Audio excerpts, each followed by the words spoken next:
আৰু আগন্তুক নিযুক্তি পৰীক্ষাক লৈ মুখ্যমন্ত্ৰী ডক্টৰ হিমন্ত বিশ্ব শৰ্মাই কেইবাটাও মন্তব্য কৰিছে বিশেষকৈ এক প্ৰকাৰ সকিয়নি বুলি ক'ব লাগিব কিয়নো আগন্তুক নিযুক্তি পৰীক্ষাত কোনোৱে এতিয়া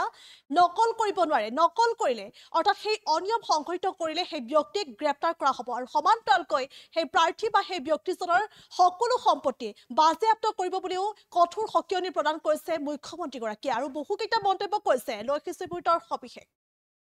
দেখিবলৈ পোৱা গৈছে আগন্তুক নিযুক্তি পৰীক্ষাক লৈ গুৰুত্বপূৰ্ণ মন্তব্য কৰিছে মুখ্যমন্ত্ৰী ডক্টৰ হিমন্ত বিশ্ব শৰ্মাই এডিআৰই পৰীক্ষা সন্দৰ্ভত ৰাজ্যৰ মুখ্যমন্ত্ৰীগৰাকীয়ে গুৰুত্বপূৰ্ণ ঘোষণা কৰা দেখিবলৈ পোৱা গৈছে তেওঁ কৈছে নিযুক্তি পৰীক্ষাত নকল কৰিলেই নকল কৰা লোকজনক গ্ৰেপ্তাৰ কৰা হ'ব লগতে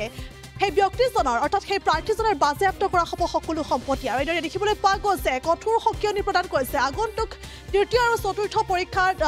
যদি কোনো লোকে নকল কৰে তেনেহ'লে সেই লোকজনক গ্ৰেপ্তাৰ কৰা হ'ব বুলি মুখ্যমন্ত্ৰীগৰাকীয়ে সকিয়নি প্ৰদান কৰিছে কঠোৰ সকিয়নি দিছে আৰু সমান্তৰালকৈ তেওঁ কৈছে যিজন ব্যক্তিয়ে অৰ্থাৎ যিগৰাকী প্ৰাৰ্থীয়ে পৰীক্ষাত নকল কৰে সেই ব্যক্তিজনৰ সকলো সম্পত্তি বাজেয়াপ্ত কৰা হ'ব বুলিও মুখ্যমন্ত্ৰীগৰাকীয়ে কঠোৰ সকিয়নি প্ৰদান কৰা দেখিবলৈ পোৱা গৈছে আৰু সমান্তৰালকৈ তেওঁ কৈছে নকল কৰা সকলৰ বাবে এতিয়া বিধানসভাত এখন আইন প্ৰদান কৰা হৈছে আৰু এই আইনৰ যোগেদি পৰীক্ষাত নকল কৰা ব্যক্তিজনক গ্ৰেপ্তাৰ কৰাৰ লগতে তেওঁৰ ঘৰুৱা সকলো সম্পত্তি অধিগ্ৰহণ কৰা হ'ব আৰু এইদৰে কঠোৰ সকিয়নি প্ৰদান কৰিছে ৰাজ্যৰ মুখ্যমন্ত্ৰীগৰাকীয়ে আৰু লগতে তেওঁ কৈছে এইবাৰ 11 লাখ পৰীক্ষাৰ্থী 15 ছেপ্টেম্বৰ পৰীক্ষাত অৱতীৰ্ণ হ'ব গতিকে এইবাৰ প্ৰাৰ্থীৰ সংখ্যা অধিক আৰু সেইবাবে পৰীক্ষাৰ কেন্দ্ৰ এতিয়া বৃদ্ধি কৰা হৈছে গতিকে পৰীক্ষা নিকা আৰু সুকলমে অনুষ্ঠিত কৰিবৰ বাবে ইতিমধ্যে সকলো জিলাৰ আয়ুক্তসকলক নিৰ্দেশ দিয়া হৈছে পৰীক্ষা নিকা আৰু সুকলমে অনুষ্ঠিত কৰিবৰ বাবে এতিয়া কঠোৰ সিদ্ধান্ত গ্ৰহণ কৰিছে কঠোৰ ব্যৱস্থা গ্ৰহণ কৰিব মুখ্যমন্ত্ৰীগৰাকীয়ে কোনো লোক এতিয়া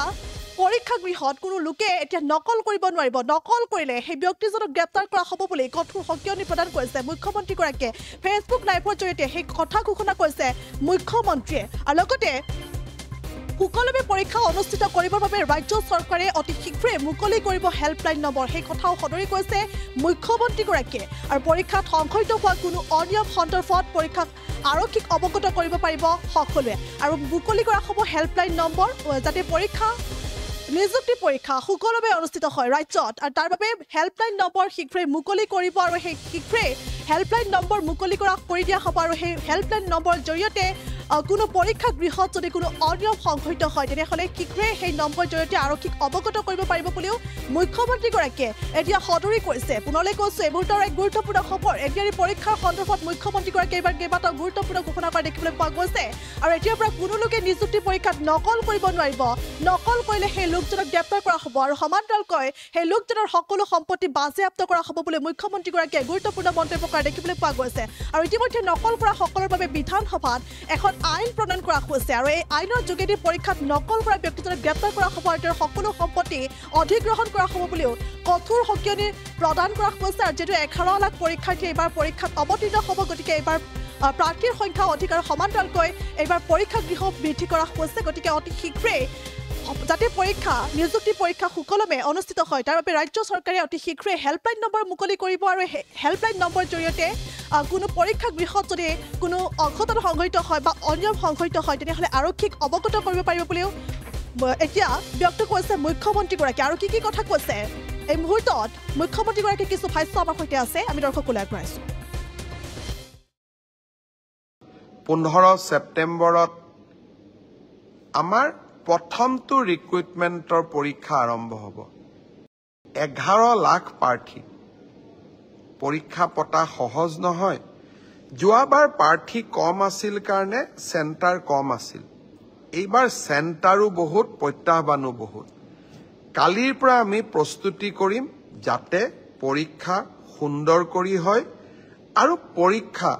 আমি যাতে সফলতাৰে পাৰ কৰিব পাৰোঁ পৰীক্ষাত নকল কৰা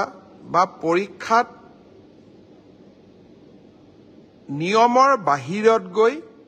যিসকলে কপি কৰে নকল কৰে তেওঁলোকৰ বিৰুদ্ধে আমাৰ চৰকাৰে এখন বিধানসভাত আইন প্ৰণয়ন কৰিছে ইয়াৰ ফলত পৰীক্ষাত নকল কৰা ব্যক্তিজনক গ্ৰেপ্তাৰ কৰাৰ উপৰিও তেওঁৰ ঘৰুৱা সম্পত্তিসমূহ চৰকাৰে অধিগ্ৰহণ কৰাৰ এক ডাঙৰ ক্লজ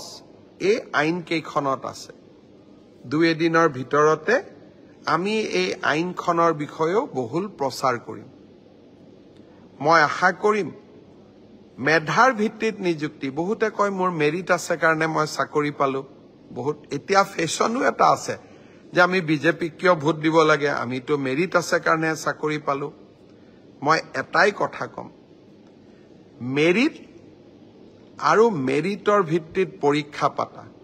এই পংকিলতাৰে ভৰা সমাজত ইমান সহজ নহয় এক প্ৰকাৰ অহা কালি পৰহিৰ পৰা আমাৰ অফিচাৰ সকলে ৰাতিয়ে দিনে কাম কৰিব লাগিব যাতে 15 ছেপ্টেম্বৰৰ পৰীক্ষা নিকা হয়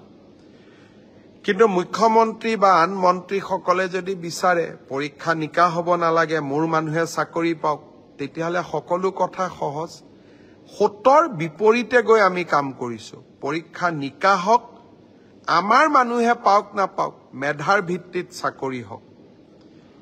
এই সংকল্পক সিদ্ধিলৈ ৰূপান্তৰ কৰা এটা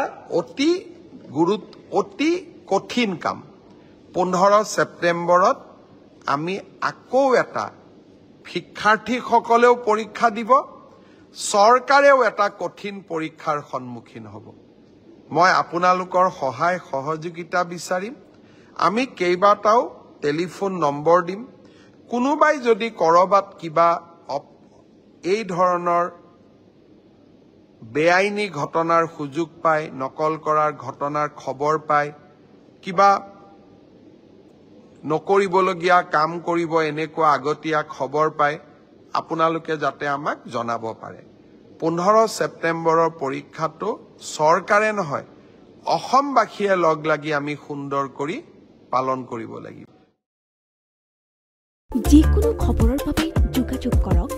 7099017330 অথবা 7099017330